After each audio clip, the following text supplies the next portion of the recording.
Good evening. আমাদের প্রতিদিনকার গীতা লাইভে আজকে আবার আমি চলে এসেছি।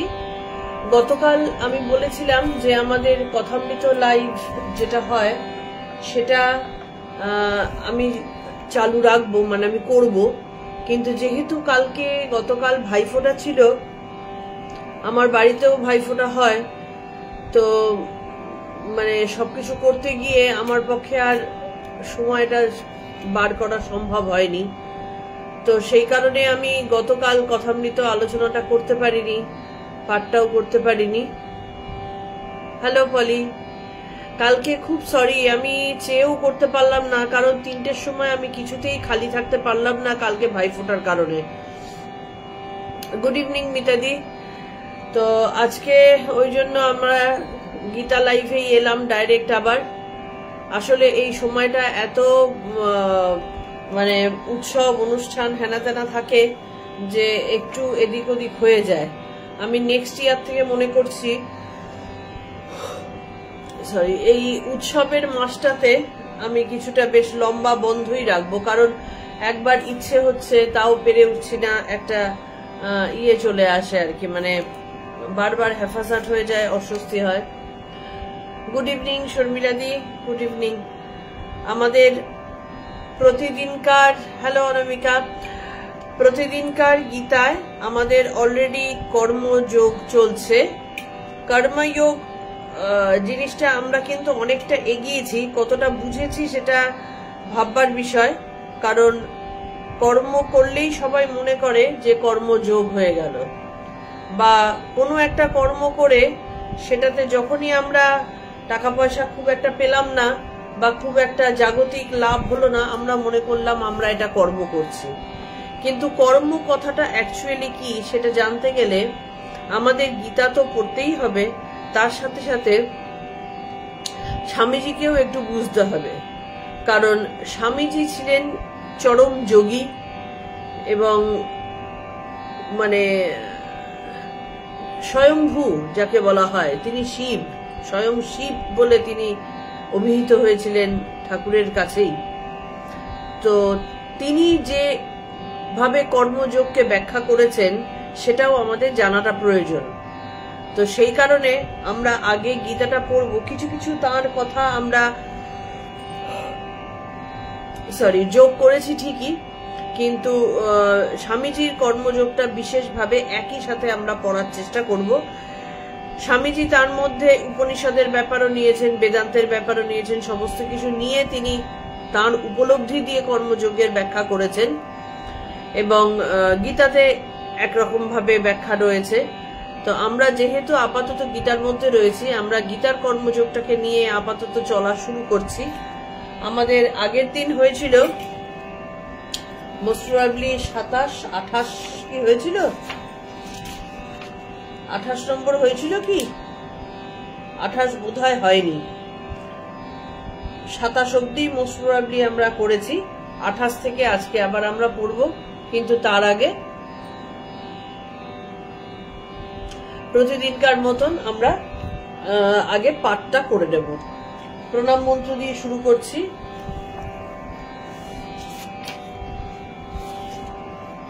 27-28 ইয়ের থেকে বেরোনো যাচ্ছে না, মানে যতবারই 27-28 ধরা হচ্ছে, 26-27-28, মানে প্রচুর তার মধ্যে জিনিস থেকে যাচ্ছে আর কি, যেটা আসলে এক একটা শ্লোক নিয়েই এক এক বছর চালিয়ে দেওয়া যায়, কিন্তু আমার তো সেই ক্ষমতা নেই। সেই কারণে যতটুকু সম্ভব আমরা উপলব্ধি করছি সেটুকুর মধ্যেই সীমাবদ্ধতা আপাতত থাকলো। কিন্তু আমাদের আবার বলি, এই কর্মযোগটা শেষ হলে কিন্তু আমাদের একবার পুরোনোটা, হ্যাঁ 27 অব্দি হয়েছিল, পুরোনো জিনিসগুলো আমাদের আবার কিন্তু একবার ব্যাখ্যায় আসতে হবে। আমরা 1 থেকে 27 অব্দি, মানে 1 থেকে 27 অব্দি না, 1 নম্বর অধ্যায় থেকে 3 নম্বর অধ্যায় অব্দি বিষাদ যোগ, সাংখ্য যোগ এবং কর্ম যোগ, এই 3টে জিনিসে আমরা কতটুকু বুঝতে পেরেছি সেইটা কিন্তু আমাদের একটুখানি সাফল করে নেওয়াটা প্রয়োজন। কন্টিনিউয়াস এগিয়ে যাওয়ার মানেটা কিন্তু ইকো হচ্ছে কথাগুলো, এই রে একবার, মানে আমার এখানে তো বুঝতে পারছি না আমার মনে হয় একবার তোর ফোনটাকে মানে বেরিয়ে গিয়ে আবার একবার ঢোক। আর কি কারোর ইকো হচ্ছে? আর কারোর হলে একটুখানি জানাও, না হলে মানে কারোর যদি না হয় তাহলে একা বোধহয় দেবযানেরই হবে। একবার বেরিয়ে গিয়ে আবার ঢোক, বা নেটটাকে অন অফ একবার করে নে। আচ্ছা, আমাদের প্রণাম মন্ত্র দিয়ে আমরা শুরু করছি প্রতিদিনকার মতন। বাসুদেবসুতং দেবং কংসচাণূরমর্দনম দেবকী পরমানন্দং কৃষ্ণম বন্দে জগদ্গুরুম কৃষ্ণম বন্দে জগদ্গুরুম। ওম শ্রী পরমাত্মনে নমঃ। শ্রীমদ্ ভগবদ গীতা अथ तृतीयोऽध्यायः।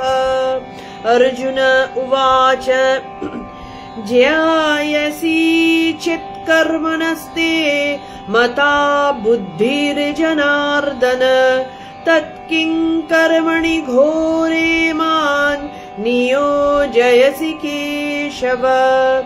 व्यामिश्रेणेव वाक्येन बुद्धिं मोहयसीव मे तदेकं वद निश्चित्य येन श्रेयःमाप्नुयाम्। श्रीभगवानुवाच लोकेऽस्मिन् द्विविधा निष्ठा पुरा प्रोक्ता मया नघ ज्ञानयोगेन साङ्ख्यानां कर्मयोगेन योगिनाम्।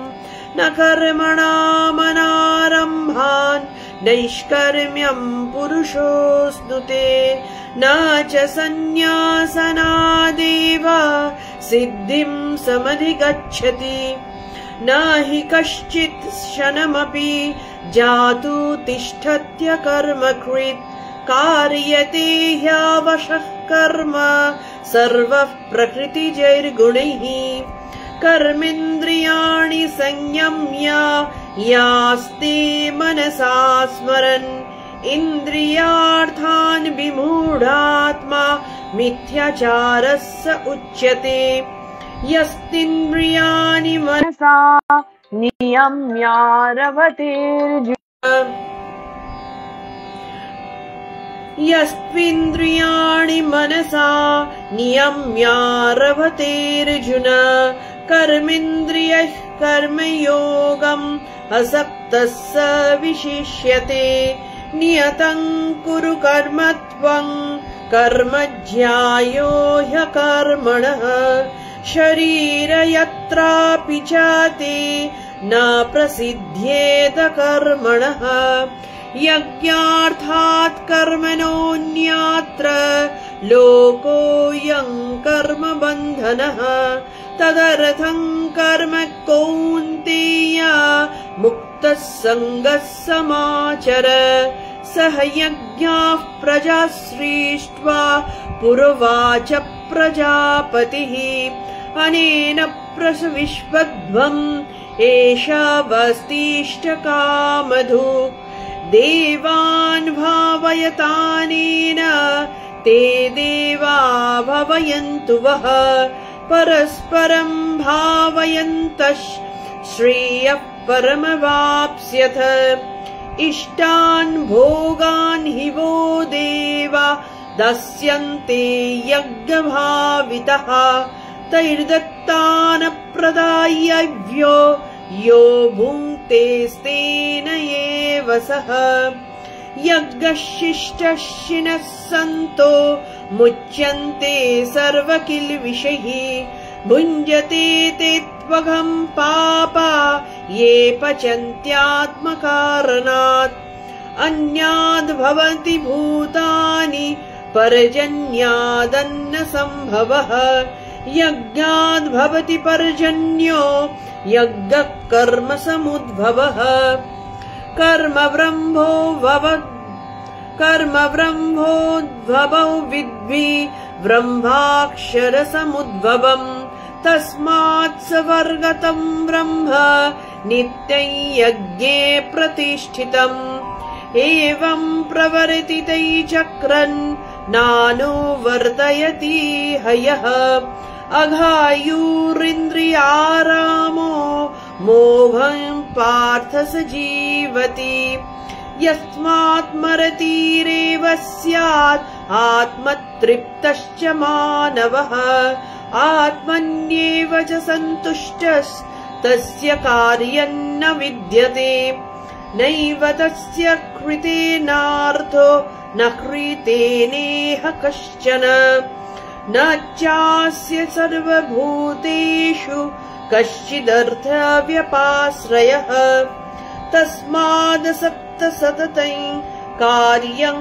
कर्म समाचर असक्तो ह्याचरन् कर्म परमाप्नोति पुरुषः कर्मणैव हि संसिद्धिम् आस्थिता जनकादयः लोकसंग्रहमेवापि सम्पश्यन् कर्तुमर्हसि यद्ददाचरति श्रेष्ठस्तत्तदेवेतरो जनः स यत्प्रमाणं कुरुते लोकस्तदनुवर्तते न मे पार्थास्ति कर्तव्यम् त्रिषु लोकेषु किंचन नानवाप्तमवाप्तव्यै वर्त एव च कर्मणि यदि ह्याहं न वर्ते जातु कर्मण्यदन्द्रितः मम वर्त्मानुवर्तन्ते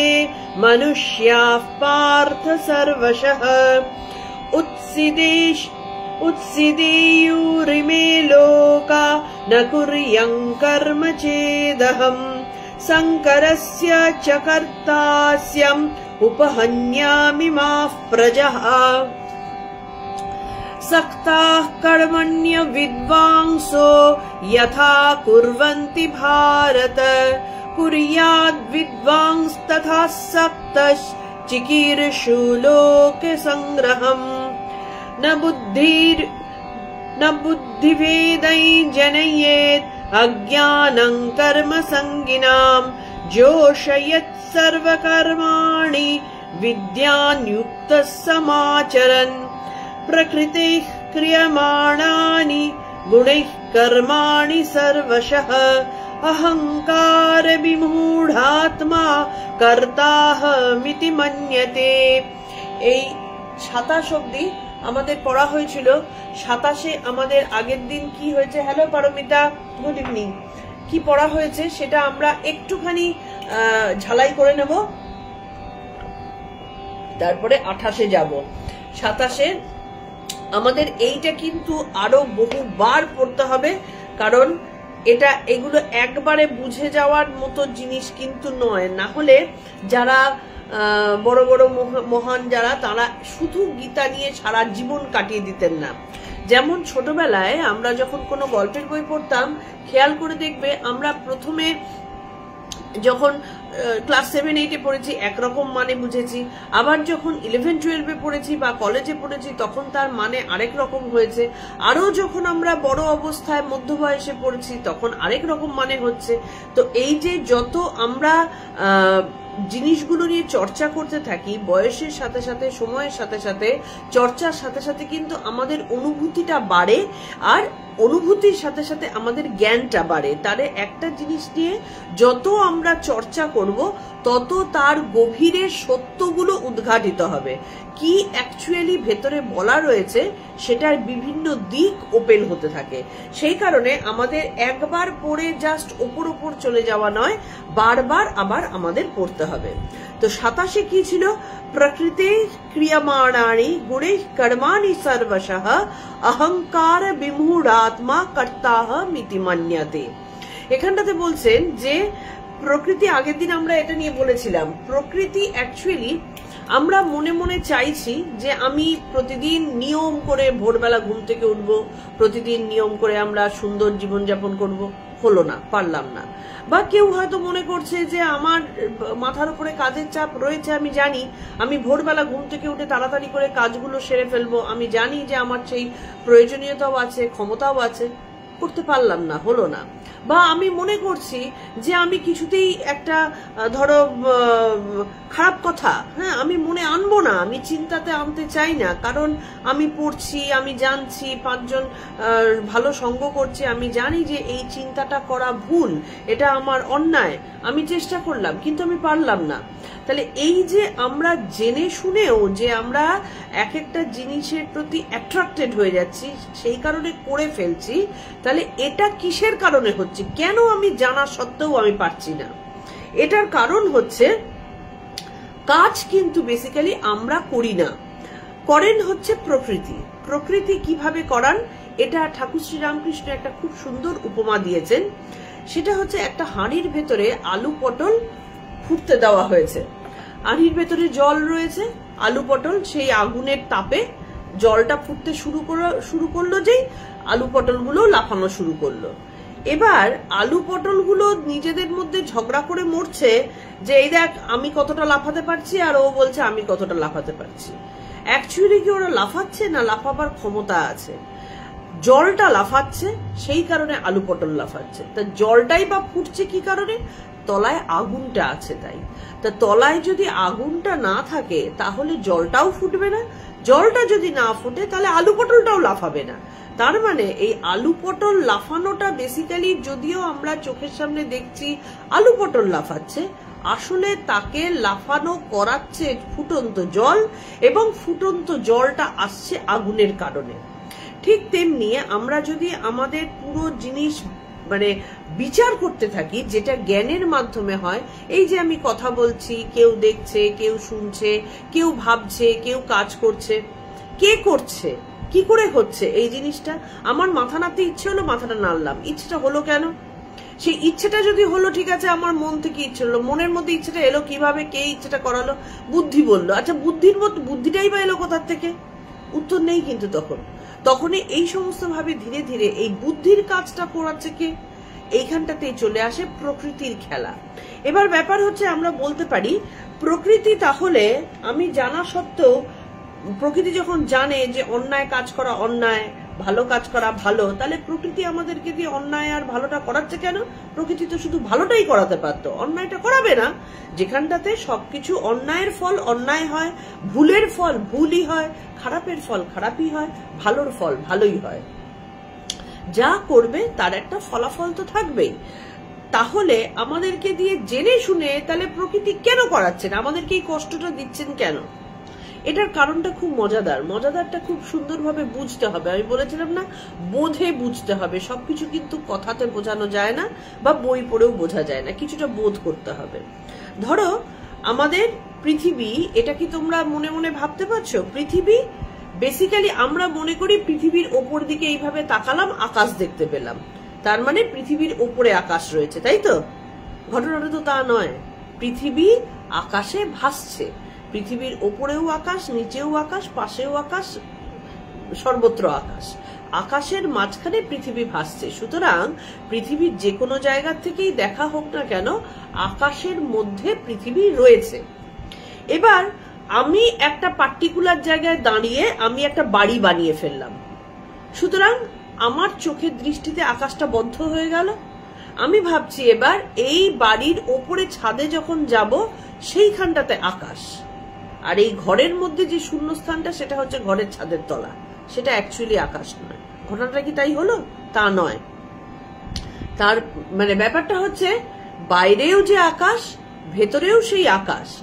আমি একটা ছাদ তৈরি করলাম, আমার দৃষ্টিটা বন্ধ হয়ে গেল, সুতরাং আমি অরিজিনাল যে আকাশ বলে যা জানি, আমি মনে করা শুরু করলাম ওইটা আকাশ, এটা আকাশ নয়। এইভাবে আমাদের কারণে কিন্তু আমরা আমাদের চোখের দৃষ্টিটাকে বন্ধ করে দিই। কিভাবে বন্ধ করি? এবার ব্যাপার আসছে, যখন দেহাত্মা জন্মান, আগের দিন আমরা এটা ব্যাখ্যা করেছিলাম যে দেহাত্মা, পরমাত্মা, জীবাত্মা কিভাবে আসছে। আমি একটা সূর্যের আলো পর্দার ভেতর দিয়ে আসার ব্যাখ্যা করেছিলাম। তাহলে যখন দেহাত্মার মধ্যে আমরা প্রবেশ করছি, মানে ঈশ্বর আত্মা, ঈশ্বর পরমাত্মা যখন দেহাত্মার মধ্যে প্রবেশ করছেন, তিনি মায়া দ্বারা আবদ্ধ হয়ে মায়ার মাধ্যম নিয়ে তিনি দেহাত্মাতে প্রবেশ করলেন।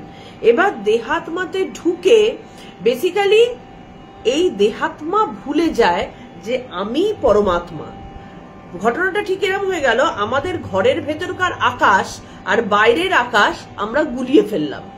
আমরা কিন্তু মাঝখানে যে এই বাড়ির নামক ছাদের একটা ব্যারিয়ার আছে, আমরা সেইটাকে একটা মেন বলে মনে করলাম আসল। সেই কারণে এই বাড়ির আকাশ আর বাইরের আকাশ দুটো আলাদা হয়ে গেল।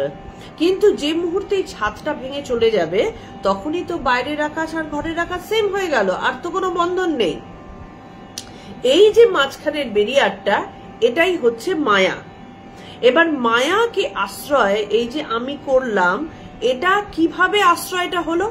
মায়ার মাধ্যমে মায়াই কিন্তু দেহ ধারণ করিয়ে দেন। আমার যেই ভুলে গেলাম আমি যে আমি অ্যাকচুয়ালি পরমাত্মার অংশ, তখন আমি কি মনে করা শুরু করলাম যে আমি হচ্ছি এই যে দেহটা, এইটাই হচ্ছি আমি। মানে এই আকাশেরকে আলাদা করার জন্য যে ছাদটা, এই ছাদটাকে আমি বলে মনে করা শুরু করলাম। আমাদের দেহর সাথে দেহের ভেতরে যা আছে বাইরেও তাই রয়েছে, কিন্তু আমি মনে করছি এই দেহটাকে আমি। এবার আমিটাকে, এই আমিটা হচ্ছেন পরম ব্রহ্ম। কিন্তু যেমন খেয়াল করে দেখবে যে আমরা যখন কোনো কিছু ধরো চোখ দিয়ে দেখতে না পাই, মানে আমরা কোনো কিছু যখন মনে মনে কল্পনা করি, তখন বেসিক্যালি আমরা কিন্তু সেই জিনিসটাকে দেখতে পাই না। আমরা কি করি, সেই জিনিসটার রূপের একটা ছায়া আমাদের মধ্যে প্রতিবিম্ব হিসাবে পড়ে। বেসিক্যালি সেটা কিন্তু অরিজিনাল নয়। ধরো কনস্ট্যান্ট যদি একটা মোমবাতির দিকে তাকিয়ে থাকো, দেখতে পাবে চোখ তুলে তাকালে চতুর্দিকে যেন মোমবাতির আলো দেখতে পাচ্ছি। তাহলে চতুর্দিকে মোমবাতির আলো দেখতে তো পাচ্ছি, সত্যিই তো দেখতে পাচ্ছি, কিন্তু তার মানে কি ওই মোমবাতির আলোগুলো সত্যিকারের না? ওটা একটা প্রতিবিম্ব আমার মনের মধ্যে ছাপ ফেলছে, আমি সেইটাকে অনুভব করতে পারছি আর মনে করছি যে ওই প্রতিবিম্বটাই হচ্ছে আসল আলো, কিন্তু তা নয়। ঠিক এক্স্যাক্টলি সেম জিনিসটা আমাদের ভেতরেও কিন্তু হয়। যখন প্রকৃতির মায়া দ্বারা আমরা আবদ্ধ হয়ে যাই, তখন যেটা আমরা ভাবছি ঈশ্বরকে আমার মনের মধ্যে প্রতিবিম্ব হিসাবে দেখতে পাচ্ছি, বা তার যে কাজকর্মগুলো আমরা আমাদের মনের মধ্যে ক্রিয়া করছে, আমরা মনে করছি যে ওইটাই বোধহয় আসল ঈশ্বর, ওটাই বোধহয় আমি, কিন্তু বেসিক্যালি ওটা ছায়া। আসলকে দেখতে হলে আরো গভীরে ডুব দিতে হবে, কারণ তিনি তো ভেতরেই রয়েছেন, তিনি তো বাইরে কেউ নেই। আমরাই তো আমাদের এই শরীর নামক ছাদ দিয়ে একটা ব্যারিয়ার তৈরি করে দিয়েছি, ওই কারণে আসল ঈশ্বরের নাগাল পাচ্ছি না। তাহলে প্রকৃতি কি করলেন? প্রকৃতি সেই মায়ার দ্বারা আমরাই এই ভেতরের এই যে দেহাত্মা, তিনি মায়ার আবরণে যে মানে ভুলে গিয়ে ওই যে পরমাত্মার সাথে কানেকশনটা সেটা ভুলে যায়, এবং এই মায়াই বিদ্যা রূপে অবিদ্যা রূপে মানুষকে নাকানি চুবানি খাওয়াতে থাকে, বা প্রাণীকে নাকানি চুবানি খাওয়াতে থাকে। এবার কেন বলতে পারো যে নাকানি চুবানি খাওয়াচ্ছে? তুমি সেই প্রকৃতিকে আহরণ করেছো। তাই তুমি যদি যারা মহান মানে যারা আর কি বেদান্তবাদী, যারা জ্ঞানী, যারা সাধক, তারা দেখতে পাচ্ছে চোখের সামনে আত্মায় আর প্রকৃতিতে মিলেমিশে একাকার হয়ে যাচ্ছে, তা সত্ত্বেও তারা মানবে না। এত তাদের মনের ভেতরের জেদ আর মনের ভেতরের গভীর তাদের দৃঢ়তা, যে যতই বলো তুমি কি বলে আমি কাজ করছি, আমি ফল ফলাচ্ছি, আমি সমস্ত কিছু করছি, না আমি কিছু করছি না। সে মায়াকে আর নিজেকে কমপ্লিট আলাদা রেখে দিতে পারে, সেই কারণে তারা মায়াকে চিনতে পারেন। আর মায়া মানে প্রকৃতি, মায়া ইজ ইকুয়াল টু প্রকৃতি। সেই মায়া তখন আর তাদের উপর কাবু করতে পারে না। তারা যখনই কোনো কাজ করতে যাচ্ছে, তারা অ্যাটাচমেন্টই আনে না তাদের মধ্যে। তারা ঠিক নিজেকে আলাদা করে তারা বুঝে নিতে পারে যে ওই কাজটা করছে মায়া, আমি চুপ করে বসে দ্রষ্টা হয়ে দেখছি, মাঝখানে শরীর পর্দা হিসেবে দিন কাটাচ্ছে। সুতরাং তারা এই করে কি করতে পারে, তারা শরীরটাকে সম্পূর্ণভাবে ইগনোর করে দিতে পারে, কারণ শরীর একটা পর্দা ছাড়া কিচ্ছু না। এই পর্দাটাকে যখনই তুমি ইগনোর করতে পারবে তখনই, কারণ এই পর্দাটা তো মায়া, বিদ্যার মায়া অবিদ্যার মায়া, দুটোরই মায়া রয়েছে। তাহলে প্রকৃতি ঠিক এইভাবে মায়া হিসেবে প্রকৃতির দেহ ধারণ করান, মায়া হয়ে প্রকৃতি মোহ ধারণ করান। এই যে বিভিন্ন জিনিসগুলোকে তিনি মায়া হিসেবে করিয়ে যাচ্ছেন, তিনি মনকে তৈরি করান। কারণ এই মায়া যেহেতু শরীর তৈরি করছে, শরীরের মধ্যেই ইরা পিঙ্গলা সুষুম্না তৈরি হচ্ছে, ইরা পিঙ্গলার থেকে ইরা, ইরার থেকে পিঙ্গলা, এই যে কনস্ট্যান্ট হাওয়া যাতায়াত করতে থাকছে, এই হাওয়া মানে আমাদের প্রাণবায়ু কনস্ট্যান্ট ইরা পিঙ্গলায় যাতায়াত করতে করতে কি হচ্ছে, প্রাণবায়ু স্থির হওয়ার কোনো সুযোগ আর পাচ্ছে না। স্থির কোন জায়গাটাতে হয়, এই সুষুম্না নাড়ির মধ্যে দিয়ে যখনই হাওয়া মানে প্রাণবায়ুকে চালনা করা যাবে, যোগীরা যেটা করে থাকেন, সেই প্রাণবায়ুকে সুষুম্না নাড়ির মধ্যে দিয়ে চালনা করলেই স্থির হয়ে গেল। না হলে একবার ইরা থেকে পিঙ্গলা, পিঙ্গলা থেকে ইরা। এবার যখনই ইরা নাড়ি হচ্ছে চন্দ্র নাড়ি, পিঙ্গলা নাড়ি হচ্ছে সূর্য নাড়ি, যখন সারা দিনের মধ্যে কন্টিনিউয়াস ইরা এবং পিঙ্গলা, পিঙ্গলা এবং ইরা এই যাতায়াত হচ্ছে, যখনই মানুষের মন ফ্লাকচুয়েট করছে সেই অনুযায়ী কাজ করছে। যখন চন্দ্র নাড়িতে মন থাকছে তখন মন থাকছে শান্ত, আর যখন সূর্য নাড়িতে মন থাকছে মানে পিঙ্গলায় মন থাকছে তখন মন থাকছে অশান্ত বা দুর্দমনীয়। যত সব কাজকর্ম এই দুটোর উপরে ভেদ করে হচ্ছে। এবার এই যে দুটো সাপের মতন পেঁচিয়ে পেঁচিয়ে দুটো উঠছে, আর একটা করে এই যে সন্ধিতে যখন ক্রস হচ্ছে, এই সন্ধিক্ষণ জায়গাটা হচ্ছে মানুষের সাম্য অবস্থা। এটা ভীষণ কঠিন ধরা, ভীষণ শুধু না অত্যন্ত কঠিন ধরা। এই সন্ধিক্ষণটাকেই বলা হয় সন্ধ্যা। সেটা সায়ং সন্ধ্যা, সকালবেলাকার ভোরবেলাকার সেই সন্ধ্যা হতে পারে, রাত্রিরের সন্ধ্যা হতে পারে, মাঝখানের সন্ধ্যা হতে পারে। যতবার এই ইরা নারী পিঙ্গলা নারী দুটোকে ক্রস করছে তখনই কিন্তু এই সন্ধ্যা হতে থাকে। এই সন্ধ্যার জায়গাটা যে মুহূর্তে ধরা যায় তখনই কিন্তু আমাদের ধ্যানের গভীরে ঢুকে যাওয়া যায়। কিন্তু এইটাই করার জন্য এত পরিশ্রম, এত ধ্যান, জপ, তপ, সাধনা এই মুনি ঋষিরা সব করে যাচ্ছেন। তাহলে প্রকৃতি কি করছেন, প্রকৃতি আমাদের কনস্ট্যান্ট মন তৈরি করছেন, দেহ তৈরি করছেন, মনের কারণে ইন্দ্রিয় তৈরি করছেন। পুরো জিনিসটাই কিন্তু তৈরি হচ্ছে প্রকৃতি দ্বারা। তার কারণ যখন ঈশ্বর সাম্য অবস্থায় মানে শূন্য অবস্থায় ছিলেন বিগ ব্যাং এর আগে, তখন তার মধ্যে কিন্তু না ছিল সময়, না ছিল চঞ্চলতা, না ছিল কোনো জগৎ। বিগ ব্যাং এর আগে এখানটাতেই কিন্তু সায়েন্সও চলে আসে। আমরা পরবর্তীতে সায়েন্স দিয়ে বুঝবো, আপাতত এখানেই থাকি, অনেক কিছু করতে গেলে আমরাও গুলিয়ে যাব। এই ইয়ের আগে, জগৎ সৃষ্টির আগে যখন সাম্য অবস্থায় ছিলেন, কেন সাম্য অবস্থায় ছিলেন? কারণ প্রকৃতি পুরুষে এক হয়েছিল, তাদের মধ্যে কোনো ডিফারেন্সিয়েশন ছিল না, দুটো এক অবস্থায় ছিল। কিন্তু যখন মনে হলো যে সাম্য থেকে অসাম্য হবেন বা এক থেকে দুই হবেন, তখনই ঈশ্বরের ভেতর থেকে প্রকৃতি উদ্ভাবিত হলেন। ঈশ্বরের ভেতর থেকে প্রকৃতি আলাদা কোনো জায়গা থেকে আসলেন না, কিন্তু ঈশ্বরের ভেতর থেকে প্রকৃতি উদ্ভাবিত হলেন আদিশক্তি। এই আদিশক্তি কিন্তু মহামায়া, তিনি তখন প্রকৃতি সৃষ্টি শুরু করলেন, মায়া সৃষ্টি শুরু করলেন।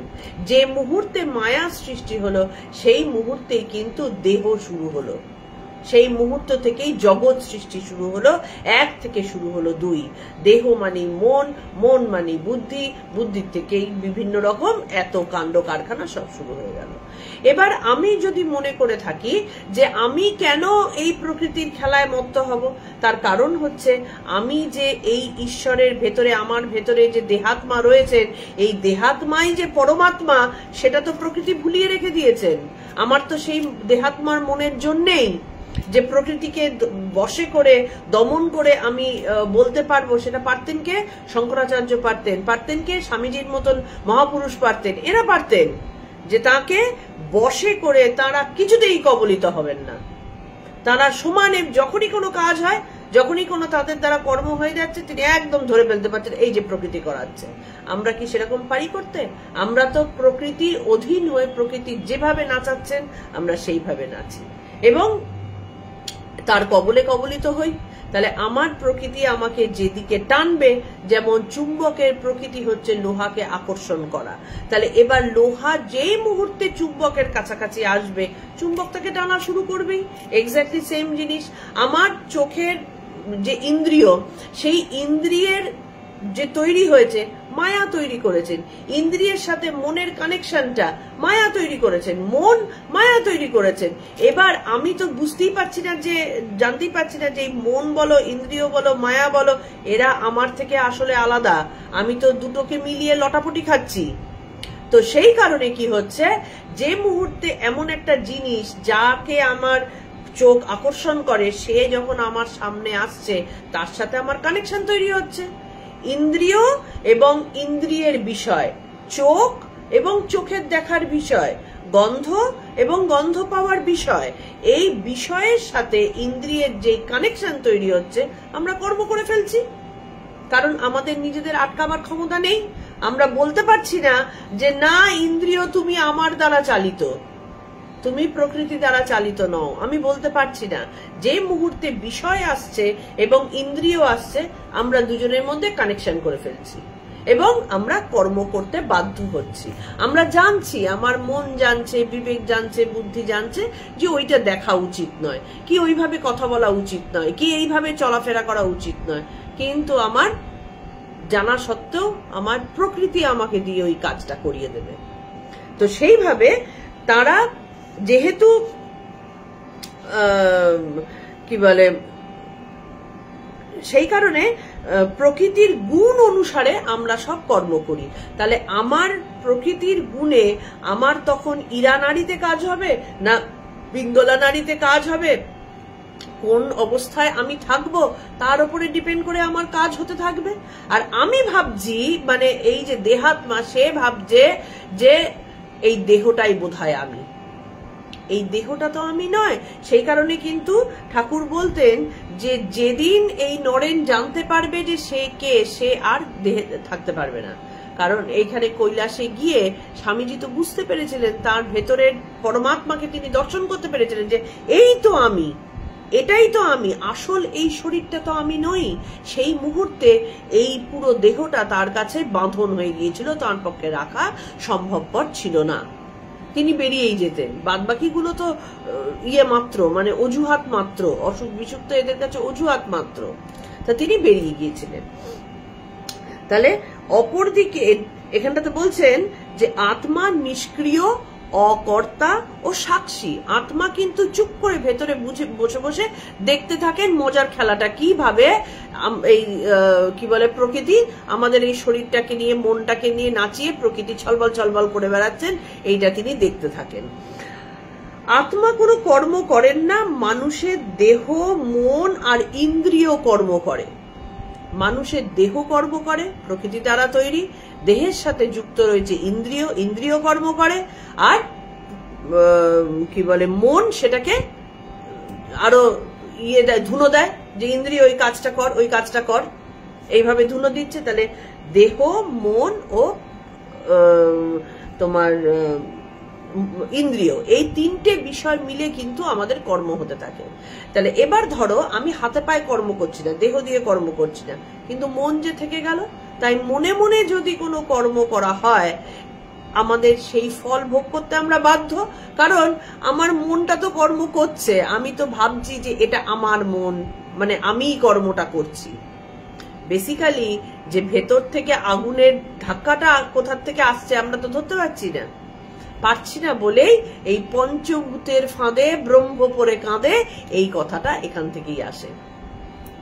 তাহলে এই পঞ্চভূত কিন্তু খুব ডেঞ্জারাস জিনিস। তাহলে প্রকৃতিকে আমরা কখনো চ্যালেঞ্জ করতে পারি না, তার কারণ প্রকৃতির ক্ষমতা মারাত্মক।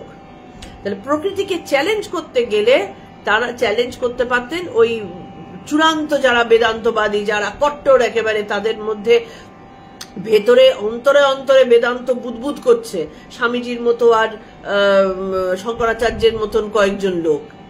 তাঁরা পারেন, আমরা তো চ্যালেঞ্জ করতে পারি না। আমরা কি করতে পারি, যখনই আমাদের আমি যখন ক্যারাটে করতাম তো তখন ক্যারাটেতে শেখানো হয়েছিল, যখনই কেউ লাঠি নিয়ে ওরকম মারতে আসবে আগে তার কাছে ছুটে যেতে হয়, দৌড়ে পালাতে নেই। দূরে গেলে লাঠির বাড়িটা মারতে সুবিধা হয়, কিন্তু যদি তার কাছে চলে যাও, ডিস্টেন্স নেই তো, তার লাঠির বাড়িটা মারবে কি করে? ঠিক তেমনি যখনই আমরা পারবো না, আমাদের তখন প্রকৃতির কাছে সারেন্ডার করতে হয়। তখন প্রকৃতি নিজেই রাস্তা ছেড়ে দেন এবং প্রকৃতির কাছে, এই যে প্রকৃতির কাছে সারেন্ডার, এই সারেন্ডার করার থেকেই আসে ভক্তি। তো তাহলে আমাদের মুশকিলটা হচ্ছে, ঈশ্বর মনে করিয়ে দিচ্ছেন, যেহেতু শ্রীকৃষ্ণ আদর্শ শিক্ষক, তিনি মনে করিয়ে দিচ্ছেন অর্জুনকে যে তুমি যে যুদ্ধ করবে বলছো, তুমি যুদ্ধটা করছো কি? তোমার প্রকৃতি তোমাকে যুদ্ধ করাচ্ছে। আমি যদি তোমাকে বলি যে না অর্জুন যুদ্ধ করো না, তুমি সন্ন্যাস নিয়ে, যেটা তুমি বলছো তোমার রাজ্যপাটের দরকার নেই, তুমি সন্ন্যাস নিয়ে নেবে, তুমি ভিক্ষাবৃত্তি অবলম্বন করবে, তুমি সেটা পারবে না। তার কারণ তোমার প্রকৃতি হচ্ছে যুদ্ধে আগ্রহী প্রকৃতি, কারণ তুমি ক্ষত্রিয়, তুমি জন্মেছো এবং প্রকৃতি অনুযায়ী মানুষের জন্মগ্রহণ হয়। তোমার যা প্রকৃতি তুমি ঠিক সেইখানেই জন্মগ্রহণ করবে। আজকে শুয়োর হয়ে জন্মায়, আরো অনেক ব্যাপার আছে, শুধু এইটা নয়, আমরা পরবর্তীতে আবার আসব। শুয়োর হয়ে জন্মগ্রহণ করছে ওই পাঁকে থাকার জন্যই, কারণ তার প্রকৃতি তাকে ওইভাবে জন্মগ্রহণ করাবে। ঠিক সেই কারণে এমন হয় যে আমরা আমাদের মনুষ্য জীবনেও আমাদের মধ্যে কিন্তু বহু রকমের প্রকৃতি দেখা যায়। তা আমরা যদি সেইটাকে প্রশ্রয় দিই, চিন্তা না করে, সেটার থেকে বেরিয়ে না গিয়ে, মনুষ্য জীবন পেয়েছি, এত দামি একটা জিনিস পেয়েছি, তার ভেতরের যে মান, তার ভেতরের অহংকার বলতে আমি ওই উগ্রতার অহংকার বলছি না, মানে মনুষ্য জীবনের যে পজিটিভিটিটা, সেই জিনিসটাকে যদি আমি কালচার না করে, আমি যদি আমার ভেতরের যে দুর্বল জায়গাগুলো বা প্রকৃতির বশে থেকে মানে কুপ্রবৃত্তিগুলোকে আমরা প্রশ্রয় দিতে থাকি, আমাদের জন্মও সেই রকম ভাবে হবে। এটাই ফলাফল হতে বাধ্য। যে শুয়োর, কেউ বলতে পারে না যে সে কোনো একটা জন্মে মানুষ ছিল কিনা, হতেই পারে যে মানুষ হয়েছিল। ওই কারণেই তো বলে যে যখন একবার মানুষ জন্ম পেয়ে গেছো, মনুষ্যত্বের পরেই হচ্ছে দেবত্ব, মনুষ্যত্বের পরেই ঈশ্বরের মানে সাথে মিলন। আর কোনো মাঝখানে কোনো জীব জন্তু কিন্তু সেই অবস্থায় ঈশ্বরের সাথে মিলন হয় না। তাহলে মনুষ্য জীবন হচ্ছে শ্রেষ্ঠ জীবন, সেই কারণে একদিনও নষ্ট করা নেই। আমরা প্রত্যেকে বহুদিন নষ্ট করে ফেলি। এবার নষ্ট করা নেই মানে কাজ করব না তা নয়, কাজই তো করতে হবে। বারবার তো এই কর্মের কথাই বলা হচ্ছে, কাজই তো করতে হবে। কাজ করতে করতে করতে কর্ম ক্ষয় করতে হবে, যাতে করে নিষ্কাম কর্মের সূচনা হতে পারে। তাহলে শ্রীকৃষ্ণ মনে করাচ্ছেন কি, তুমি অহংকার বসে তুমি মনে করছো যে তুমি কর্তা, তুমি যুদ্ধ করছো, আমি করাচ্ছি তাই তুমি করতে পারছো। তাহলে তুমি যুদ্ধ করবে না, তুমি কি বলে বসে বসে ভিক্ষে করে খাবে, এটা তুমি ভুলে যেও না। তুমি ক্ষত্রিয় সন্তান, তুমি যদি নাও করো, তোমাকে দিয়ে প্রকৃতি তোমাকে যুদ্ধ করাবে। সুতরাং এটাই তোমার কর্তব্য। তুমি প্রকৃতির কথা মেনে সম্পূর্ণভাবে আমাতে আত্মসমর্পণ করে এরপরে আসবে, প্রকৃতির কথা অনুযায়ী তুমি তোমার কর্মটা পালন করো। এটাই কিন্তু আমাদের 27 বলা হয়েছিল। আমি যেটা বললাম আগের দিনও, যেটা বলেছিলাম, এরপরেও 27 আরো বহু গভীর তত্ত্ব রয়েছে। সেটা আমরা যখন আবার দ্বিতীয়বার তৃতীয়বার পড়ব তখন ওটা আরো আসবে ভালোভাবে। এখন আসছি 28। তত্ত্ববিত্তু মহাবাহো গুণকর্ম বিভাগয়োঃ গুণাগুণেষু বর্তন্ত্য ইতি মত্বা ন সজ্জতে। আগে সংস্কৃত মানেটা বলি, তারপরে পুরোটা ব্যাখ্যা হবে। তত্ত্ববিত্তু মহাবাহ, তু, এই তু কথাটার মানে হচ্ছে কিন্তু। মহাবাহ, হে মহাবীর। মহাবীর বলে কাকে বলছেন? অর্জুনকে বলছেন, হে মহাবীর। গুণ কর্ম বিভাগয়োঃ, গুণ ও কর্ম বিভাগের যথার্থ তত্ত্বজ্ঞ যিনি। গুণ একটা আলাদা জিনিস, কর্ম একটা আলাদা জিনিস। তাহলে এই গুণ ও কর্ম বিভাগের যথার্থ তত্ত্ব, এই যে সায়েন্স, গুণা মানে গুণসমূহ, সত্য রজ তম ও তাদের পরিণাম, অর্থাৎ এই সত্য রজ তমর পরিণামেই কিন্তু ইন্দ্রিয় তৈরি হয়। যে সত্যগুণী তার চোখের দৃষ্টিও সত্যগুণ সম্পন্ন হবে, সুতরাং তার চোখের সেই দৃষ্টিটাই দেখবে সুন্দর হবে। এক একজন দেখবে, অনেকেই আছেন যাদের চেহারা হয়তো খুব সুন্দর নয়, কিন্তু চোখটা ভীষণ অ্যাট্রাকটিভ চোখ। চোখ দেখলেই মনে হচ্ছে যেন চোখের মধ্যে অতল সমুদ্র, বা চোখের মধ্যে জ্ঞানের প্রগাঢ়তা রয়েছে। এগুলো কোথার থেকে আসে? বা এই যে বলে যে একটা মানুষের কাজকর্ম, ইন্দ্রিয়, চোখ, মুখ দেখলেই বোঝা যায় তার ভেতরটা কি। এই হচ্ছে তার কারণ। কারণ এই গুণ দিয়েই কিন্তু ইন্দ্রিয় তৈরি হয়। দেহ যেমন প্রকৃতি দিয়ে তৈরি হয়, মায়ার কারণে দেহ তৈরি হয়। তো দেহটা কি? দেহগুলো তো ইন্দ্রিয়ের সমষ্টি। তা সেই সমষ্টিটা তৈরি হচ্ছে মায়ার মধ্যে কি কি আছে? 3টে গুণ রয়েছে, কারণ ঈশ্বরের 3টে গুণ থেকেই তো মায়া সৃষ্টি হলো। তাহলে সত্য রজতম, এই তাদের পরিণামই হচ্ছে ইন্দ্রিয় সকল। এই তাদের পরিণামে ইন্দ্রিয় তৈরি হয়। গুণেষু, গুণ বিষয়ে অর্থাৎ রূপ রসাদি নিয়ে। গুণের বিষয়গুলো কি কি? এই বাইরে যা যা জিনিস আছে, রূপ, রস, গন্ধ, বর্ণ, এগুলো সব। বর্তান্তে প্রবৃত্ত রয়েছে। ইতি মানে ইতি মত্বা, এই জেনে, না সজ্জতে আসক্ত হন না, অর্থাৎ আমি কর্তা এই অভিমান করেন না। এবারের মানেটা কি? শ্রীকৃষ্ণ বলছেন, কিন্তু হে মহাবাহ, আমি এই যে প্রকৃতি অনুযায়ী তুমি কর্ম করবে বললেন, তারপরেই বলছেন হে মহাবাহ, যিনি 3 গুণ মন, বুদ্ধি ও ইন্দ্রিয়, এদের বিভাগ ও তাদের পৃথক পৃথক কর্মতত্ত্বকে জেনেছেন।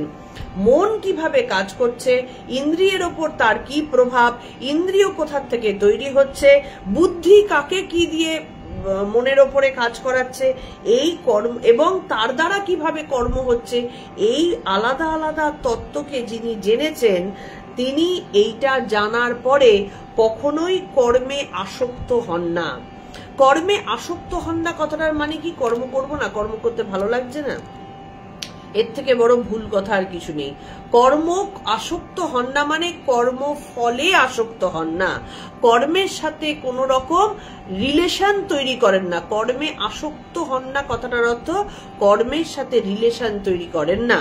যেমন আমি আজকে যখন এই বইটা পড়ছি, আমি তো মনে মনে ভাবছি যে আমি এই বইটা পড়ায় আমার কি বিশাল কিছু হচ্ছে, কেউ কি আমাকে কিছু দিচ্ছে, আমি কি 2টো পয়সা রোজগার করছি না 2টো মান্যতা পাচ্ছি। কিন্তু না, এর সাথেও আমার রিলেশন রয়েছে। কি রিলেশন? আমি এই যে জানছি, জানার একটা প্রচন্ড ইচ্ছে হচ্ছে। এবার কোশ্চেন আসতেই পারে যে তাহলে কি আমার জানার ইচ্ছেটা ভুল? কখনো জানার ইচ্ছেটা ভুল নয়, কিন্তু কতদিন সেটা? যতদিন না আমার আত্মবোধ উদয় হচ্ছে, যতদিন না আমি জানতে পারছি যে আমি কে, ততদিন অবধি এইটা থাকতে পারে। এবং সেটা সত্যগুণ। সত্যগুণও কিন্তু গুণ, যেটা মায়ায় বন্ধন, মায়ার বন্ধন বলেই খ্যাত। মানে যদি সত্য রজতম 3টে কাঁটা হয়, 3টেই কিন্তু কাঁটা। ঠাকুর বলছেন একটা কাঁটা দিয়ে আরেকটা কাঁটা তুলে 2টো কাঁটাই ফেলে দাও, সব ফেলে দাও, কারণ এটাও থাকলে চলবে না, কিছুই থাকলে চলবে না। আমি হয়তো এখান থেকে কিছু পাচ্ছি না, কিন্তু আমার তো মনের ভেতরে আকাঙ্ক্ষা একটা যে আমি এটা জানবো, আমি এটা শুনবো, এটা আমার প্রয়োজন। কেন প্রয়োজন? কারণ এই কাঁটাটা দিয়েই আমি আমার ভেতরে অজ্ঞানতার কাঁটাটাকে তুলবো। তাই আচ্ছা, আমি যে এই কথাগুলো বলছি, এত কথাগুলো, এগুলো মানে কারোর কি বুঝতে খুব অসুবিধে হচ্ছে? মানে একটুকু কমিউনিকেট না করলে আমি বুঝতে পারছি না যে আদৌ আমি ঠিক বোঝাতে পারছি কিনা। মানে আমি তো আমার মতন করে বলে যাচ্ছি, জিনিসগুলো কি খুব রসকসহীন লাগছে? একটু কেউ বলো, মানে জিনিসটা যদি খুব রসকসহীন হয়ে যায় তাহলে ভালো লাগবে না শুনতে আর কি। বা আমারও মনে হবে যে আমি ঠিক মতো নিজে না বুঝতে পারলে তো আর বোঝানো যায় না, তার মানে আমি হয়তো নিজেও বুঝিনি ঠিক করে। যাই হোক, ইন্দ্রিয়ের সাথে তাহলে এই কর্ম বিভাগের যে তত্ত্বকে যিনি জেনেছেন আর কি, যে কিভাবে কর্মগুলো হচ্ছে, সেইটা ইন্দ্রিয়, মন, দেহ ও বুদ্ধির এই যে কোনটার সাথে কোনটা কিভাবে লিঙ্কড হয়ে রয়েছে, কে কাকে কাজটা করাচ্ছে, এইটা যিনি জানতে পারেন। থ্যাংক ইউ, অন্তত কিছুটা বোঝাতে পারছি, না হলে মাঝে মধ্যে মনে হয় একদম রসকসহীন হয়ে যাচ্ছে আর কি। তো যাই হোক, এই ইন্দ্রিয়ের সাথে ইন্দ্রিয়ের বিষয়ের যে সংযোগ, সেটাকেই বলা হয় কর্ম, যেটা কিছুক্ষণ আগে আমি বললাম আর কি। যে তাহলে যিনি রিয়াল বেদজ্ঞ, তারা এই দেহটাকে যেহেতু কোনোভাবেই অ্যাটাচ রাখেননি, তারা ভালোভাবে আলাদা বুঝতে পারেন এইটা দেহ, এটা অন্নময় কোষ, এইটা ইন্দ্রিয়, অন্নময় কোষের সাথে এই ইন্দ্রিয়গুলো কি করে আসছে, এইটা মন, মনের খেলা আমার ইন্দ্রিয়ের ওপর কিভাবে হচ্ছে। তারা সারাদিন ধরে ওই একটা যেন দাবার ঘুটি খেলার মতন করে তারা পুরো জিনিসটার নেশার মধ্যে বুঁদ হয়ে থাকেন। তারা ধরতে পারেন বলে, এবং যেহেতু তারা ধরতে পারছেন, যা কাজই হচ্ছে না কেন, তারা তো কাজ করেন আমাদের মতন অজ্ঞকে দেখাবার জন্য, রাস্তা দেখাবার জন্য। যে কাজই তারা করছেন না কেন, কাজের সাথে তাদের কোনো আসক্তি, কথাটার মানে হচ্ছে রিলেশন তৈরি হচ্ছে না। তারা কাজ তো করে যাচ্ছেন, কিন্তু কাজটাকে ভালো না বেশে করছেন না, ভালোবেসেও করছেন না, মানে কাজের সাথে কোনো সম্পর্ক নেই। যেমন আমি যদি আজকে বলি যে কোনো একটা পাড়ার লোক কিছু একটা করলো আর কি, আমি যেমন তাকে যদি না চিনি, তাকে জীবনে না দেখি, তার সম্পর্কে কিছু না জানি, সেটা যেমন আমার উপরে কোনো এফেক্টই ফেলবে না, এক্স্যাক্টলি সেই রকম এখানটাতে যারা তত্ত্বজ্ঞ ব্যক্তি, তারা যেহেতু এই ব্যাপারগুলোকে খুব ভালো মতো বুঝতে পারেন, মানে একেবারে চোখের সামনে যেন দেখতে পান, কর্মের সাথে তাদের কোনো অ্যাটাচমেন্টই তৈরি হলো না। তাহলে অ্যাটাচমেন্টই যদি তৈরি না হলো, সেই কর্মের ফলটা তার উপরে কাজ করবে কি করে, কার উপরে কাজটা করবে? তাদের না আছে ইন্দ্রিয়ের সাথে অ্যাটাচমেন্ট, না আছে মনের সাথে অ্যাটাচমেন্ট, না আছে কর্মের সাথে অ্যাটাচমেন্ট, তাহলে কাজটা হবে কার উপরে? কাজের ফলাফলটা হবে কার উপরে? সেই জন্য কাজের ফলাফল তাদের উপর কিছু হয় না। আর আমরা যাই করতে যাই না কেন, আমাদের উপরে যে কোনো জিনিস ফলাফল করে বসে থাকে। আমরা ভালো করলেও সেটা ফল হবে, খারাপ করলেও তার ফল হবে, কারণ যে কোনো ভাবেই হোক না কেন আমরা কিন্তু কাজের সাথে অ্যাটাচড আছি। আমরা বলতে পারি যারা ঈশ্বর সাধক, তারা ভালো লেগে ঈশ্বরের সাথে গান করছেন, ঈশ্বরের গান তো করছেন, তাহলে কি তার সাথে অ্যাটাচমেন্ট নেই?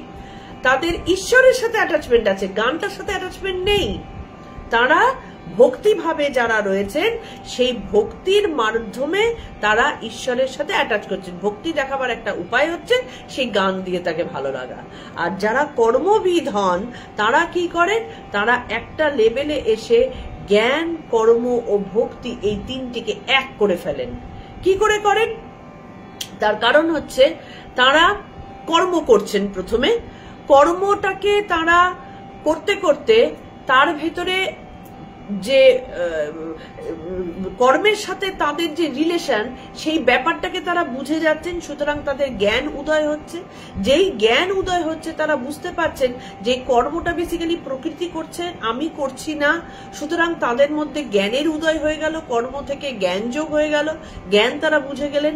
আবার এই কর্মটা যেহেতু তারা করতে চাইছেন, কর্ম করার সময় তাদের পুরো জিনিসটাই হচ্ছে, যতদিন না মানে নিষ্কাম কর্ম হচ্ছে, সকাম কর্ম যতদিন হচ্ছে, ততদিন তারা তো কর্ম করেই যাচ্ছেন, করতে করতে করতে তাদের যখন নিষ্কাম কর্ম আসছে, তখন নিষ্কাম কর্মের সময় তারা পুরো কর্মটা করছেন ঈশ্বরকে দিয়ে দিয়ে।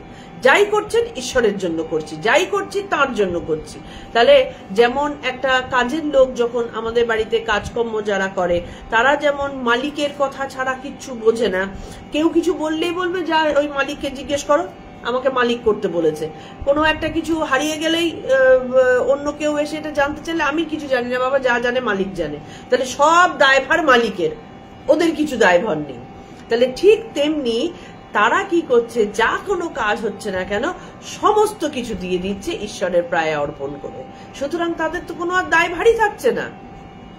তো এইভাবে তারা এই জ্ঞান, কর্ম এবং ভক্তি, তাহলে ঈশ্বরকে যখন কিছু সমর্পণ করে দেওয়া হয় তখন সেটাই তো হয়ে গেল ভক্তি।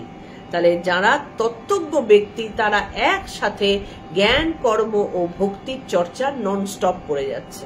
তাহলে তাদের ফলাফল কখনো লাগতে পারে? কোনোদিনই তাদের কোনো ফলাফল হবে না। আর আমরা না আছে জ্ঞান, না আছে ভক্তি, না আছে শক্তি, না আছে কিচ্ছু, কোনোটাই তো আমাদের মধ্যে নেই। কারণ আমরা সবসময় কেন নেই? তার কারণ হচ্ছে আমাদের এই যে আমার সাথে আমি মানে আমার ভেতরের যে দেহাত্মা, সেই দেহাত্মার ওপরে মায়া চাপে আছে। সেই মায়া কি করেছে? আমাকে কিছু রূপ দিয়েছে, কিছু গুণ দিয়েছে, কিছু উপাধি দিয়েছে। এই যে জিনিসগুলো দিয়েছে, এই নাম, রূপ, গুণ, এগুলোর মোহে পড়ে আমরা আমিটাকে ভুলে গেছি।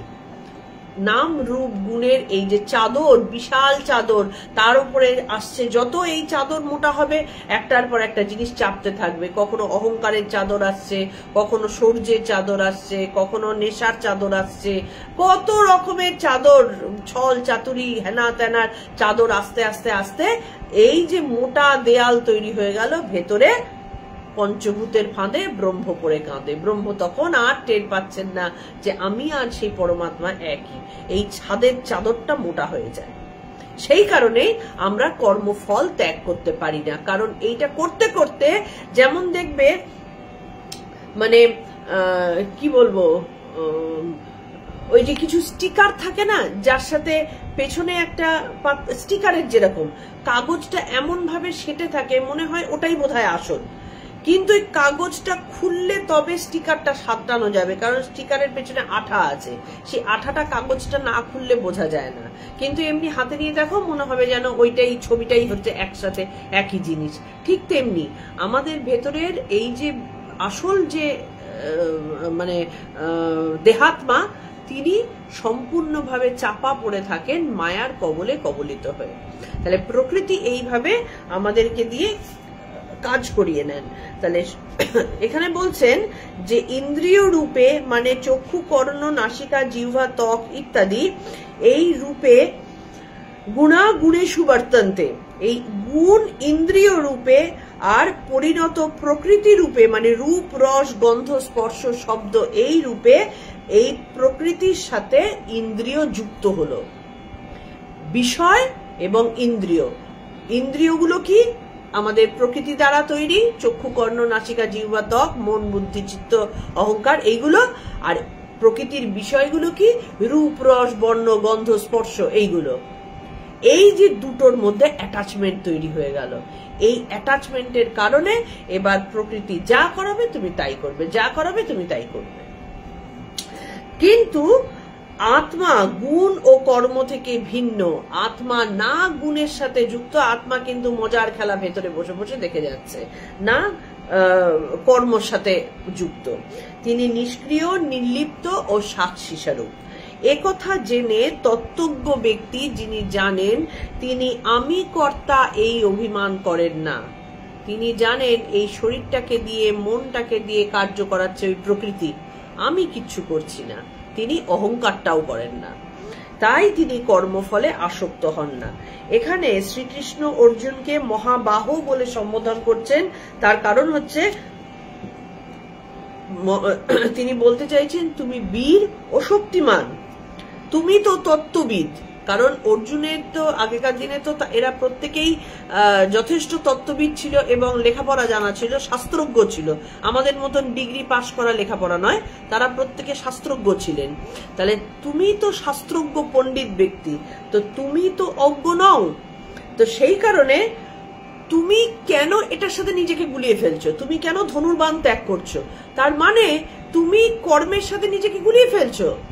তোমার যা কাজ ছিল, তোমার যা প্রকৃতি অনুযায়ী, সে তো এমনিই করবে।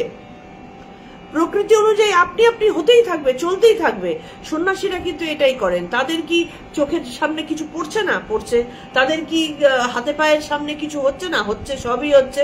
কিন্তু তারা প্রকৃতির কাজ প্রকৃতি করবে, নিজেকে আলাদা করে দিতে পারেন। তারা হয়তো দেখতে পাবে চিৎকার করে দুটো তারা কথাও বলছে, কিন্তু চিৎকার করে কথা বলছে তার প্রকৃতি, তার মুখ, তার ইন্দ্রিয় কথা বলছে। সে নিজেকে ঠিক আলাদা রেখে দিয়েছে, কিছুতেই অ্যাটাচড হয় না। সেই জন্য সন্ন্যাসীরা যদি দুটো মিথ্যা কথাও বলে তাদের লাগে না, আমরা একটা মিথ্যা কথা বলে লেগে যায়। কেন? কারণ তারা জানেন ওইটা আলাদা এইটা আলাদা। আবার সব সন্ন্যাসী না, সন্ন্যাসী মানেই কিন্তু চোখের সামনে যা দেখলাম তাই সন্ন্যাসী না। যে সমস্ত সন্ন্যাসীরা এইরকম জায়গায় পৌঁছে যান তাদেরকে দেখলেও বোঝা যায় যাদের দৃষ্টি অন্যরকম হয়ে যায়, তারা পরম সত্যের আভাস পৌঁছে গেছেন আর কি, আভাস পেয়ে গেছেন তারা, তাদের কথা আলাদা। এই গেরুয়াধারী হলেই সন্ন্যাসী হয় না, এরা তো আরো বেশি করে প্রকৃতির ফাঁদে জড়াচ্ছে, এরা বহুজন আছে। তো যাই হোক, তারা মনে করে, তাই জন্য শ্রীকৃষ্ণ বলছেন যে তুমি তো জানো যে ত্রিগুণাত্মিকা প্রকৃতি তোমাকে দিয়ে কাজটা করিয়ে নেবেন। তুমি যদি যুদ্ধ বিগ্রহ ছেড়ে, তোমার অস্ত্র ছেড়ে তুমি যদি মাটিতে ফেলেও দাও, তাহলেও কিন্তু তোমার গুণ তোমাকে দিয়ে ঠিক সেই যুদ্ধ কোনো না কোনো ভাবে করিয়ে নেবে। তুমি 7 দিন বন্ধ হয়ে বসে থাকবে, 8 দিনের দিন তুমি ঠিক আবার করবে। তাহলে তার থেকে বেটার প্রকৃতির মতন চলুক, তুমি তোমার মতন যুদ্ধ যেরকম করতে থাকো, তুমি তার সাথে নিজেকে জড়িও না। নিজে মানে তুমি যে আসল, সেই আসলকে তুমি জড়িও না। তোমার কাজ তুমি করো, দায়িত্ব আমার। তুমি তাতে আর ত্রিগুণাত্মিকা প্রকৃতি তার স্বভাব অনুযায়ী কাজ করবেই, তুমি তার মধ্যে আর ইন্ধন জুগিও না। কি ইন্ধন? অলসতার ইন্ধন, ভয়ের ইন্ধন, ওই ভুল যুক্তির ইন্ধন, ওইটা জুগিও না। তাতে প্রকৃতি তোমাকে তমগুণের প্রকৃতির দিকে চালিত করবেন। এখন তুমি রজগুণ বা সত্যগুণের দিকে যেখানে আছো, তুমি যদি ইন্ধন যোগাতে থাকো তার মধ্যে, তুমি ধীরে ধীরে তমগুণের দিকে চলে যাবে, তোমার সত্যগুণের প্রকৃতি নষ্ট হয়ে যাবে। সেই কারণে দেহ মন বুদ্ধি তুমি নির্লিপ্ত হয়ে নিজের মতো তাকে কর্ম করতে ছেড়ে দাও। তার যা কাজ সে সেইভাবে করুক। কর্মফলে তুমি আসক্ত হয়েও না, গুণের দাস হয়ে যেও না। এটাই কিন্তু তুমি নিত্য মুক্ত, তুমি আত্মা, তুমি পরমাত্মার অংশ, তুমি সেই পরম সত্তারই প্রতীক একজন, সেইটা তুমি ভুলে যেও না। তোমার হাত কি করছে করুক, করতে দাও, তাকে ছেড়ে দাও। তোমার মন যেটা করছে করতে দাও, তাকে ছেড়ে দাও। কিন্তু তুমি তার মধ্যে গুণ আরোপ করে নিজেকে নষ্ট করে ফেলো না। তাহলে শ্রীরামকৃষ্ণদেব কি বলছেন? মানুষের মধ্যে 2 রকমের আমি আছে, কাঁচা আমি আর পাকা আমি। কাঁচা আমি কোনটা? আমাদের মতো বন্ধনের কারণ, যাই করি না কেন আমরা ভেবে চিন্তে যুক্তি দিয়ে বন্ধনের হই। আর পাকা আমি হচ্ছেন জ্ঞানী তত্ত্ববিদ। তারা শুধু জানেন যে আমি যে কাজটা করছি সেটা আমার হাত করছে, পা করছে, আমি কোনোভাবে তার সাথে যুক্ত হব না। সুতরাং কর্ম করলেই কর্মযোগী হয় না। অনেকে আছে দেখবে যারা প্রচুর কর্ম করে, ভীষণ মেজাজি, আমি কর্মে করি, আমি কর্মযোগ করে যাচ্ছি। না, কর্ম করলে কর্মযোগ হয় না, তো কর্ম করলে কর্মী হয়। তুমি কর্মী হতে পারো, কর্মযোগী না। কর্মযোগী হওয়ার অর্থ তুমি সেই কর্মতে আছো, কিন্তু কর্মের সাথে তোমার কোনো অ্যাটাচমেন্ট নেই, শুধু তোমার ইন্দ্রিয় কর্ম করে যাচ্ছে। সেই কারণে কর্তৃত্বাভিমান মানে আমি কর্মটা করছি, এই অভিমান এবং তোমার আসক্তি, এই দুটো বর্জন করতে পারলে, একটু একটু বর্জন না, সম্পূর্ণরূপে বর্জন। আমি এরকম বহু লোককে দেখেছি যাদের ঈশ্বরের প্রতি সেই রকম ভাবে হয়তো অ্যাটাচমেন্ট নেই বলবো না, মানে সেইভাবে তারা ঈশ্বরের সাথে কানেক্টেড নয় বা এই ধরনের শাস্ত্রের সাথে কানেক্টেড নয়। তারা সারাদিন ধরে কাজে কাজে কাজে কাজে নিজেদেরকে জর্জরিত করে রেখে দিয়েছে এবং প্রচন্ড অহংকারে তারা রয়েছে। আমি সারাদিন ধরে কাজ করি, আমি কোনো সময় নিজেকে রাখি না, আমি সময় অপব্যয় করি না, আমি কর্মযোগের মধ্যে আছি। না, কর্মযোগের মধ্যে তুমি নেই, তুমি কর্মী অবস্থায় আছো। ঠিক যেমন একজন দাস যেরকম ভাবে কাজ করতে থাকে, সেই রকম তুমি দাস হয়ে কাজ করে যাচ্ছ। তুমি কর্মযোগী তখনই হবে যখন আমি কর্ম করছি এই বোধ তোমার মধ্যে কাজ করবে না, যখন তার মধ্যে কর্তৃত্বের অভিমান থাকবে না এবং সম্পূর্ণভাবে কাজের সাথে তোমার আসক্তি দূরে থাকবে। কোনোভাবে তার সাথে কোনো অ্যাটাচমেন্ট তো দূরের কথা, কোনো কানেকশনই থাকবে না। অ্যাটাচমেন্ট তো অনেক বড় কথা হয়ে গেল, কোনো কানেকশনই থাকবে না, কাজ কাজের মতো হয়ে যাবে। তবে সেটা হচ্ছে কর্মযোগ। এই জন্য বলছে কর্মযোগী এবং জ্ঞানী গন্তব্য ও প্রাপ্তব্য বস্তু এক। কর্মযোগী কর্ম দিয়ে যা পান, জ্ঞানী জ্ঞান দিয়ে সেই একই জিনিস পান। কারণ কর্মযোগী যখন জেনে যান কর্মযোগী কে হন, যার সেই জ্ঞানটা আছে। আর জ্ঞান কার আছে? যিনি কর্ম করে করে নিরাসক্ত হতে পেরেছেন। সুতরাং দুজন একই। তাই ভগবান বলছেন ইন্দ্রিয়াদির সঙ্গে বিষয়ের যা সংযোগ তাই কর্ম।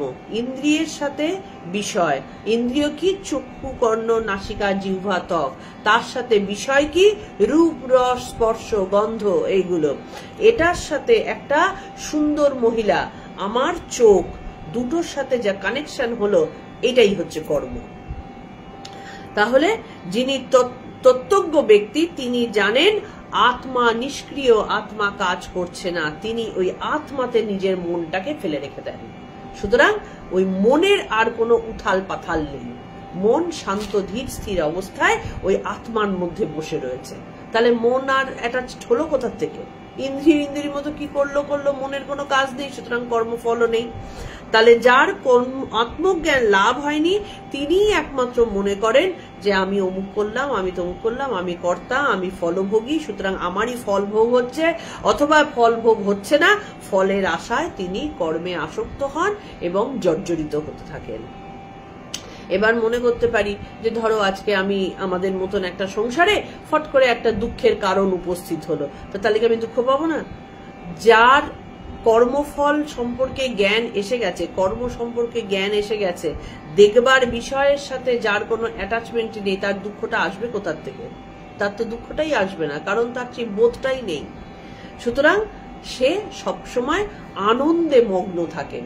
তাহলে একমাত্র কর্মফলই আমাদের দুঃখের কারণ হয় এবং নিরাসক্ততাই হচ্ছে আমাদের আনন্দের। নিরাসক্ত মানে আবার কঠিন হয়ে যাওয়া যায়। ঠাকুর সবসময় বলছেন রসে বসে রাখিস, মানে আনন্দের মধ্যে আমি থাকবো, সেই আনন্দ ঘন যে পরিবেশ তার মধ্যে নিজেকে ডুবিয়ে রেখে দেব। সেই কারণে যিনি এই ফলের আশা না করে আনন্দের মধ্যে নিজের সত্তাকে প্রতিষ্ঠিত করে রেখেছেন তিনি হচ্ছেন শ্রেষ্ঠ ব্যক্তি। তাহলে আজকে আমাদের এইটুকুই। 28 অব্দি আজকে পড়া হয়েছে, 29 থেকে কালকে আবার আমরা পড়ব। আশা করি এর মধ্যে কোনো ইয়ে হবে না, তাও জানি না। সবসময় আমার যদি কিছু না কিছু কাজকর্ম চলে আসে তখন আবার গন্ডগোল হয়ে যায়। তবে 29 থেকে কালকে আবার হবে। প্রণাম মন্ত্র দিয়ে আজকে আমরা শেষ করছি। এই জিনিসটা যদি শুনতে একটু টাফ মনে হয়, 2 বা 3 বার সবাই একটুখানি শোনো।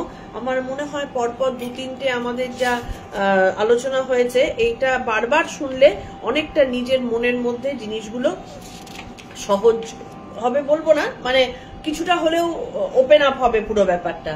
আর ওই যে আবার এক কথা প্রতিদিন আমি বলি, যারা শুনছো 1000 জন যদি শোনে, 1000 জনের মধ্যে অন্তত 5 জন অন্তত প্রতিদিন শোনো। কারণ আমাদের মন প্রচন্ড চঞ্চল, যে প্রকৃতি চালিয়ে নিয়ে যাচ্ছে। তাহলে আমরা যদি আনন্দের সন্ধান পেতে চাই তাহলে একেবারে আট করে ধরে রেখে দিতে হবে এই 1টা ঘন্টা, জীবনের এই 1টা ঘন্টা, প্রতিদিনের এই 1টা ঘন্টা আমি আমারই জন্য রাখবো। দেখো সত্যি কথা, আমারও কিন্তু প্রচুর প্রবলেম আসে। আমার এই সময়টা বিজনেসের সময়, লোকজন আসে, কারিগররা আসে, কিন্তু এটা অনেক কষ্ট করতে হয়েছে, একদিনে হয়নি। কিন্তু এখন এই মুহূর্তে সবাই জানে যে এই সময়টাতে গোপাকে পাওয়া যাবে না। আমার ফোন বন্ধ, আমার ফোন করা, ফ্লাইট মোডে করা আছে, সমস্ত রকম যোগাযোগ বন্ধ। যারা আসবে কেউ যদি এখানে এসেও যায় তারা বসে থাকে। তাহলে এই জিনিসটা তৈরি করে নিতে হয় এবং একবার কষ্ট করে নিতে পারলে দেখবে তখন কিন্তু প্রকৃতি তোমাকে সাহায্য করবে। প্রকৃতিকে কাছে নিজেকে যদি সঁপে দেওয়া যায় যে তুমি আমাকে সাহায্য করো এবং তোমার সাহায্যের জন্য আমি নিজেকে প্রস্তুত করেছি, তাহলে প্রকৃতি তখন সাহায্য করবেন, ঈশ্বর তখন সাহায্য করবেন। তো সেই কারণে এই 1টা ঘন্টা নিজের জন্য রাখো এবং 5 জনকে এইখানটাতে উদ্বুদ্ধ করো যাতে সবাই ভালো থাকে, কারণ ভালো থাকার প্রয়োজনীয়তা এবং অধিকার সবার রয়েছে। প্রণাম মন্ত্র দিয়ে শেষ করছি। ওম তৎসদিতি শ্রীমদ্ভগবদ্গীতাসু উপনিষৎসু ব্রহ্মবিদ্যায়াং যোগশাস্ত্রে শ্রীকৃষ্ণার্জুন সংবাদে কর্মযোগ নাম 3য় অধ্যায়ঃ। ওম শ্রীকৃষ্ণ কৃষ্ণার্পণমস্তু।